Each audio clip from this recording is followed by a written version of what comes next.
سب سے پہلا ایک تحریری سوال موصول ہوا ہے کہ میں ایک نوجوان ہوں، گھریلو حالات بھی اچھے ہیں، کوئی کام نہ ہونے کے باعث سارا دن آوارہ گردی اور غیر معیاری سرگرمیوں میں گزر جاتا ہے، اپنی زندگی بامقصد اور اوقات کا صحیح استعمال کرنا چاہتا ہوں، تو مجھے کوئی بہتر مشورہ سے نوازیں۔ میرے عزیز، آپ نے جو ارادہ ظاہر کیا ہے بہت مبارک ہے، شکر ہے کہ اللہ تعالیٰ نے آپ کی توجہ اس طرف مبذول کی۔ تو آپ اس سلسلہ میں یہ کریں کہ اگر آپ نے یہ پختہ ارادہ کیا، اللہ آپ کی مدد فرمائے۔ ایک تو اپنے ساتھی ہیں نا، جو رفیق جن کے پاس آپ اس پہ بیٹھتے ہیں، ان کے انتخاب میں بہت احتیاط کریں، کیونکہ صحبت بہت مؤثر ہے، جیسے لوگوں کے ساتھ آدمی بیٹھتا ویسا ہی ہو جاتا ہے۔ اس لیے اگر وہ کچھ ساتھی ایسے ہیں جو دین کی طرف زیادہ توجہ نہیں کرتے، زندگیاں بے مقصد گزار رہے ہیں، تو آپ ایسے لوگوں کا ساتھ تلاش کریں جو زندگی کو ایک بہت اہم چیز سمجھتے ہیں، قیمتی اور بامقصد گزارنا چاہتے ہیں۔ نیک لوگوں کے پاس بیٹھیں، نماز جو ہے باقاعدگی سے پڑھیں، قرآن مجید کی تلاوت کریں، اور جمعہ کی نماز میں آپ ضرور شامل ہوا کریں۔ پھر کچھ نہ کوئی بات آپ تک پہنچ رہے گی انشاءاللہ، اس سے آپ کو بڑی مدد ملے گی، اور اللہ تعالیٰ سے بھی بہت دعا کرتے ہیں کہ وہ آپ کے اس ارادہ میں پختگی عطا فرمائے، ثابت قدم رکھے، اپنی توفیق سے نوازے۔ ارادہ بہت نیک ہے، بہت نیک ارادہ۔ اچھے رفیق ضرور تلاش کریں، اچھی صحبت آدمی کو بہت زیادہ متاثر کرتی ہے۔ مولانا، اس کے ساتھ ساتھ تھوڑا سا اہل علم کو بھی توجہ کرنی چاہیے کہ اس وقت پورے شہر کے اندر کوئی تفریحی سرگرمیوں کا مرکز نہیں، اور کوئی پبلک پلیسز پہ کوئی لائبریری نہیں ہے، کوئی ایسا ادارہ نہیں ہے کہ بندہ جہاں چند گھڑیاں گزار سکے اور اپنے یہ وہ نوجوان کی بات سے تھوڑا سا میں چاہتا ہوں کہ آپ نوجوان نے بات بہت اچھی کی، اللہ اس کو لیکن توفیق اس کی بھی ایک مجبوری ہے مولانا، کہ آپ نے جو بات بتائی ہے یہ تو ٹھیک ہے کہ ماحول ٹھیک، جب تک ماحول نہیں بدلے گا مولانا، تو کس طریقے سے ایک نوجوان جو ہے اپنے اوقات کا صحیح بامقصد طریقے سے گزار سکے گا؟ آپ دیکھیں کہ اتنا بڑا شہر ہے، تو شاید شہر کے اندر شاید ایک یا دو زیادہ سے زیادہ پبلک لائبریریاں ہوں گی، اور وہ بھی بالکل مین شہر کے اندر۔ اب اتنا بڑا پھیلا ہوا شہر ہے مولانا، تو اس حوالے سے کوئی صاحب ثروت لوگوں کو توجہ کرنی چاہیے کہ بگڑتی ہوئی نوجوان نسل کو بچانے کے لیے کچھ ایسے انسٹیٹیوٹ، ادارے یا ایسی جگہ بنانی چاہیے کہ جہاں نوجوان آئیں اور تعمیری۔ بالکل میاں طاہر، یہ نوجوان جو اصل میں ہمارا فرمایا، یہ بوڑھے تو بوڑھے ہو گئے، نوجوان ایمان لائے نا۔ جیسے موسیٰ علیہ السلام کے بارے میں اللہ نے کہا ہے، حضرت جو اصحاب الکہف ان کے بارے میں خصوصی کہا کہ وہ نوجوان تھے، فتیہ تو نوجوان کا، نوجوان بڑی چیز ہوتا، خون گرم ہوتا، اگر اسے اللہ ہدایت دے دے تو یہ بڑے کام کر سکتا ہے۔ تو ایسے لوگوں کی قدر کرنی چاہیے، ان کو اپنے ساتھ ملانا چاہیے، اور اسی لیے علماء نے کہا اگر ان کی ظاہری حیات نہ بھی ٹھیک ہو، داڑھی نہ ہو، کپڑے وہ نیچے لٹکاتے ہوں، ایسی باتیں میں انہوں روکنا نہیں چاہیے۔ اگر شروع میں آپ ایسی باتوں پر ڈانٹ ڈپٹ کریں گے وہ بھاگ جائیں گے، پھر تو گمراہ ہو جائیں۔ پہلے آپ اچھے طریقے سے ان سے محبت کریں، آخرت کی بات کریں، اللہ کی کریں، انشاءاللہ باقی چیزیں بھی ٹھیک ہو جائیں۔ بدقسمتی کی یہ ہے کہ لوگوں میں حلم نہیں ہے، محبت نہیں ہے، نوجوانوں سے نفرت کرتے ہیں کہ نہیں انہوں نے باہر رکھے ہوں، یہ بھائی وہ بگڑے ہوئے تو بیچارے آ گئے آپ کے پاس علاج کی، یہ بھی اللہ کا انعام ہوا۔ آپ ان کو شفقت سے اپنے پاس بٹھائیں، ان کی اصلاح کی کوشش کریں، اللہ سے بھی دعا کریں کہ اللہ تعالیٰ نوجوانوں کو بے داغ رکھے، پاکیزہ زندگی گزارنے کی۔ اس وقت مساجد جو ہیں ماشاءاللہ کوئی ایسی بھی شہر کے اندر پائی جاتی ہیں جن پر کروڑ روپے سے زیادہ لگا ہوا ہے،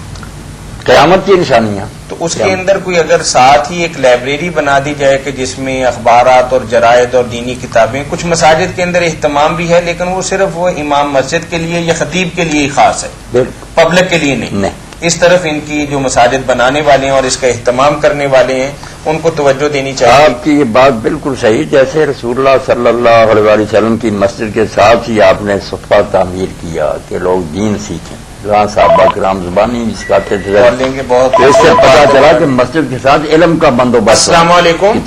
آپ اصحاب صفحہ کے متعلق بتا رہے ہیں۔ ہاں، اصحاب صفحہ کا چبوترا بنانا یہی بتاتا ہے کہ صرف نمازوں کے لیے مسجدیں نہیں بنتی، تعلیم دین کے لیے بنتی، ساتھ ہی مدرسے کا اہتمام کیا۔ تو آپ کی بات بالکل ٹھیک ہے کہ لائبریری ہو، کتابیں ہوں،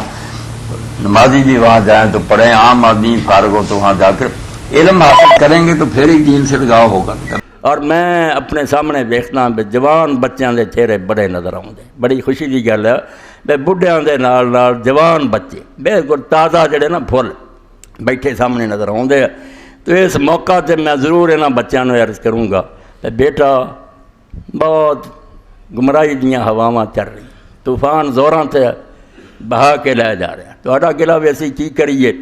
بدقسمتی نہ جنہاں لوگوں کو اقتدار ہے، جو بڑے ہیں، انہوں نے ایسا ماحول پیدا کرتا، ایسے ذرائع جنہوں نے بے حیائی اور عریانی تے بدماشی نوں پھیلائی جا رہا ہے، لڑکے لڑکیاں نے اس دریا بہندے چلے جا رہے ہیں۔ تو سوائے دے بے نصیحت کیتی جائے، نصیحت گوش کن جانا کہ از جان دوست دار تردارند جوانان ساز مند پندے پیر دانارا۔ جڑے نوجوان خوش قسمت ہوندے ہیں،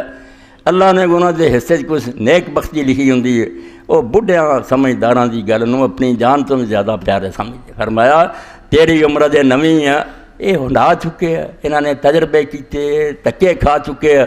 اس پاروں نصیحت گوش کن جانا میرے پیارے بچے کانچ پالا کیا جان دوست تردارند،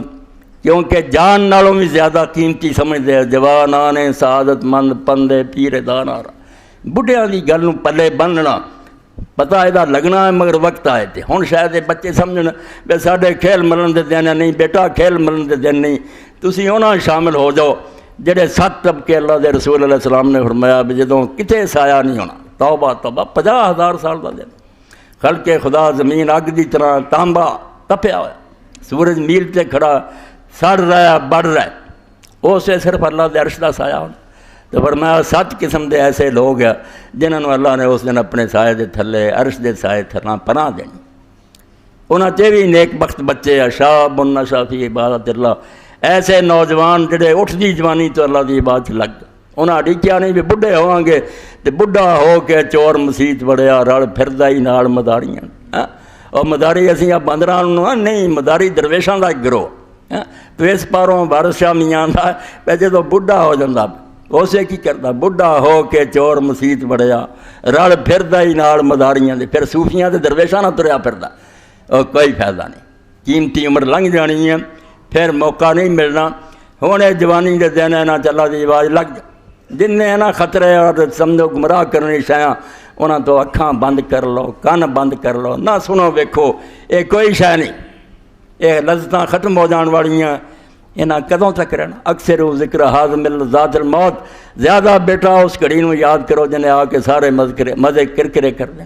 نہ گانے رہنے نہ صورتاں رہنیاں، کچھ بھی نہیں رہنا، موت آ جانی ہے، قبر چ لوگوں نے رکھ دینا، اتنے اپنے عمل ہونے، اللہ دا فضل ہونا، ادوں سوا گل کوئی نہیں ہونی۔ اس تو تہاڈا میرے سامنے بہنا میرے لیے خوشی دی گل ہے کہ نوجوان بیٹھے سنتے جے، مگر یہ بیٹا گل پلے بنو، نصیحت ایک بابے دی من لو کہ یہ جڑی نا ہوا یہ گزر جان دیو، بچ جاؤ، تے انشاءاللہ پھر تسی وہ مرتبہ پا جانا جڑے بڈھے نمازیاں تے روزے داراں نہیں ملتا۔ جواناں دی عبادت در جوانی توبہ کردن شیوائے پیغمبر، جوانی چھڑ جاؤ گے نہ بڑیاں گلاں نوں، پیغمبراں دے نال رلو گے، وقت پیری گرگزار میشود پرہیزگار،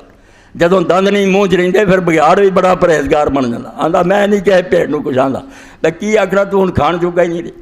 تو جدوں بس کوئی نہیں رہنا ادوں دی توبہ کوئی نہیں۔ ہن بیٹا توبہ کرو، جلے ہن تسی آئے جے نمازاں چگڑیاں صفاں چ آ کے کھڑویا کرو، اذان کن چ پے چھڑ دیو کھیل تماشے، کچھ نہیں انہاں دے اندر۔ ذالک ما کنت منہ تھید، اللہ آندا ہے جس گل تو بھجا پھرنا